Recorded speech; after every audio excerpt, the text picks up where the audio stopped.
পার্লারে গিয়ে আর হাজার হাজার টাকা খরচ করতে হবে না, বাসাতেই তৈরি করে নিন এই হেয়ার মাস্ক। একবার চুলে লাগালে চুল তুলোর মতো নরম তুলতুলে হবে, সফট হবে, সিল্কি হবে।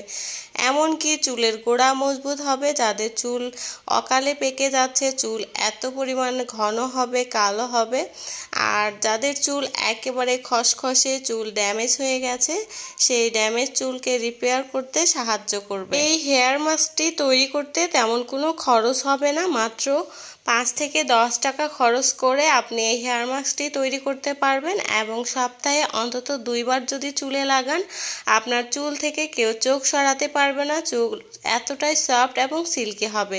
এজন্য আমাদের একটা ডিম লাগবে, আর লাগবে এখানে কলা। দেখতে পাচ্ছেন, এরকম একেবারে বেশি পাকা কলাটাই নিয়ে নিতে হবে। কলা যাতে শক্ত না থাকে সেদিকে খেয়াল রাখতে হবে। আর এদিকে আমি নিয়ে নিচ্ছি অ্যালোভেরা জেল। গাছ থেকে অ্যালোভেরার ডাল কেটে নিয়েছি, আর ডালটা কষ বের করার জন্য রেখে দিয়েছি। আর এখন হচ্ছে কলাটা আমি এভাবে ব্লেন্ড করে নিচ্ছি। আপনারা চাইলে যে কোনোভাবে ব্লেন্ড করে নিতে পারেন, কাঁটা চামচ দিয়ে আরও ভালো করে মিহি করে নিতে হবে। এরপরে দেখতে পাচ্ছেন অ্যালোভেরা জেলটা বের করে নিয়েছি। অবশ্যই ভালো করে ধুয়ে পরিষ্কার করে নিতে হবে।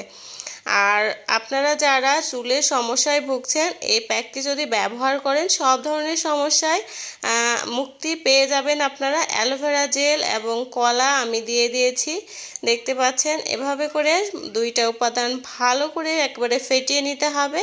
যেভাবে আমরা ডিম ফেটিয়ে নেই, সেভাবেই পুরোপুরি মিশ্রণটা যাতে মিশে যায় সেদিকে খেয়াল রাখতে হবে। এরপর আপনারা রেগুলার যে তেলটা ব্যবহার করেন, মাথায় দেন নারিকেল তেল, সেই তেলটাই দিয়ে দিবেন। এখানে আমি যে তেলটা রেগুলার ইউজ করি সেই তেলটাই দিয়ে দিয়েছি। এরপরে আপনারা মাথায় এভাবে করে ব্যবহার করবেন, করে অন্তত 30 থেকে 40 মিনিট রাখবেন। চুল দেখে নিজেই অবাক হয়ে যাবেন।